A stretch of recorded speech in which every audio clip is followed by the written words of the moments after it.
फरवरी को हुई उमेश पाल हत्याकांड में अब एक और सनसनीखेज खुलासा जो है वो हुआ है। आपको बताएं, सूत्रों के मुताबिक हत्याकांड के तुरंत बाद अतीक की पत्नी शाइस्ता और साबरमती जेल में बंद अतीक अहमद के बीच फोन पर बात हुई थी। इस दौरान शाइस्ता ने उमेश पाल हत्याकांड में असद को शामिल किए जाने पर नाराजगी जताई थी।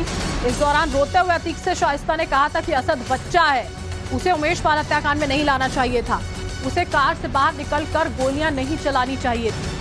इसके जवाब में अतीक ने पत्नी शाइस्ता को डांट दिया था। ये सूत्रों से खबर आई। डांटते हुए कहा था कि असद शेर का बच्चा है, शेर वाला काम किया है। इतना ही नहीं, अतीक ने कहा कि वो उमेश पाल के मरने से 18 साल बाद शांति से सोया, अब जो होगा देखा जाएगा। ये सारी बातचीत और अतीक अहमद और उसकी पत्नी शाइस्ता परवीन के बीच में हुई थी। शाइस्ता परवीन ने नाराजगी जताई थी इस बात को लेकर कि असद को, अपने बेटे को आखिर अतीक अहमद ने इस पूरे के पूरे हत्याकांड में क्यों शामिल किया, जिस पर अतीक अहमद की ओर से यह जवाब दिया गया था कि असद की वजह से अतीक 18 सालों बाद चैन से सो पाया था। मनीष यादव हमारे साथ लाइव इस वक्त जुड़ चुके हैं, उनका रुख कर लेते हैं। मनीष, अब ये बातचीत की बातें सामने आ रही हैं कि जब इस हत्याकांड को अंजाम दिया गया तो असद से जुड़ी हुई बातचीत हुई, और क्या कुछ जो है सूत्रों के हवाले से खबरें आ रही हैं इससे जुड़ी हुई?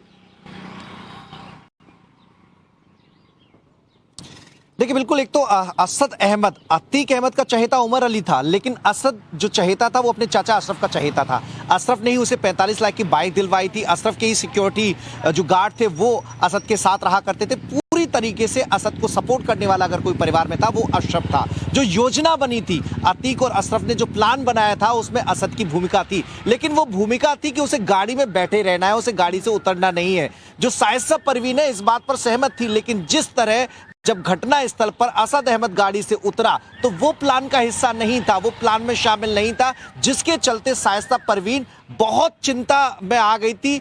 अतीक अहमद ने हत्याकांड के बाद शाइस्ता परवीन को फोन किया। शाइस्ता परवीन ने अतीक अहमद से इस बात की शिकायत भी की थी कि असद को इस तरीके से इस प्लान का हिस्सा नहीं बनाना चाहिए था, वो बच्चा है, पुलिस उसके पीछे पड़ जाएगी।